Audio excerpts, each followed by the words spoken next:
माता, गुरु, मंत्री और छोटे भाई शत्रुघ्न के साथ भरत जी उस आश्रम की ओर चले जहां श्रीराम का वास था। लेकिन भरत जी के मन में अपनी मां कैकी की करनी को याद करके बहुत संकोच हो रहा था।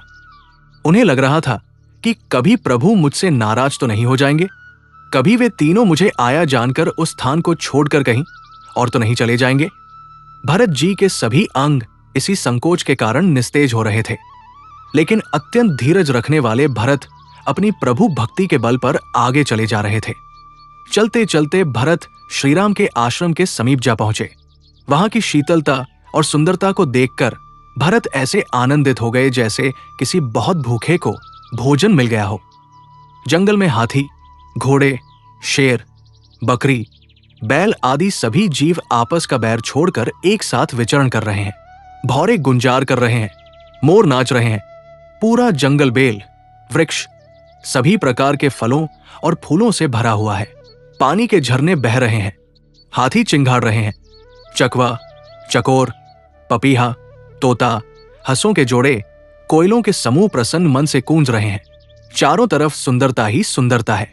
श्रीराम जी के निवास की ये सुंदरता देखकर भरत जी का हृदय आनंद से भर उठा, जैसे किसी तपस्वी को तपस्या का फल मिल गया हो।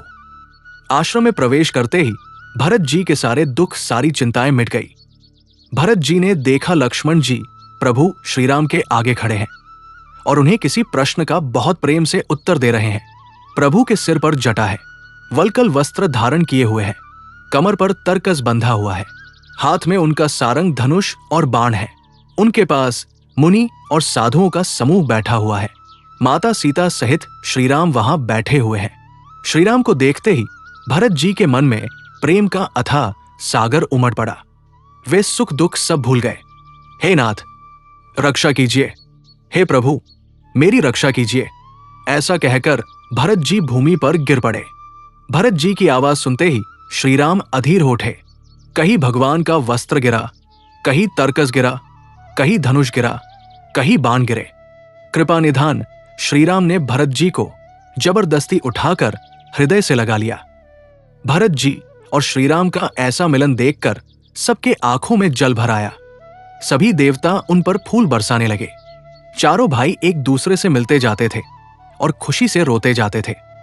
फिर भरत और शत्रुघ्न सीताजी के चरणों की धूल को उठाकर अपने मस्तक से लगाते हैं। श्रीराम सभी माताओं को दुखी देखते हैं।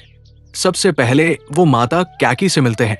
कैकी उनसे अपने किए की माफी मांगती है, लेकिन श्री राम उनके चरणों में गिर जाते हैं और कहते हैं कि हे माता, ये पूरा जगत ईश्वर के अधीन है, इसलिए किसी को भी दोष नहीं देना चाहिए। भरत श्रीराम को अयोध्या वापस चलने के लिए बहुत निवेदन करते हैं, लेकिन राम माता पिता की आज्ञा का पालन करके वापस लौटने का वचन देते हैं। तब भरत उनकी खड़ाऊ लाते हैं और खड़ाऊ को राजगद्दी पर रखकर 14 वर्ष तक शासन करते हैं। बच्चों, भगवान राम कहते हैं, निर्मल मन जन सो मोहि पावा, मोहे कपट छल छिद्र न भावा। जैसे कभी कभी बच्चा अनजाने में कोई गलती करके क्षमा के भाव से माता पिता या अध्यापक के सामने अपनी भूल को स्वीकार कर लेता है, तो माता पिता या अध्यापक उसके हृदय की पवित्रता को महसूस करते हैं और उसे सहज ही क्षमा कर देते हैं। इसी तरह अगर हमसे अनजाने में कोई गलती हो गई है और हम सच्चे मन से प्रभु के सामने हाथ जोड़कर भविष्य में ऐसी गलती दोबारा न करने का संकल्प लेकर अगर अपनी भूल को स्वीकार कर ले, तो प्रभु सहज ही हमारी भूल को क्षमा कर देते हैं और हमें आगे चलने के लिए सही रास्ता भी दिखाते हैं। जैसे प्रभु ने सदना कसाई के अपराध को माफ करके उसे अपने सहज स्वरूप में मिला लिया था।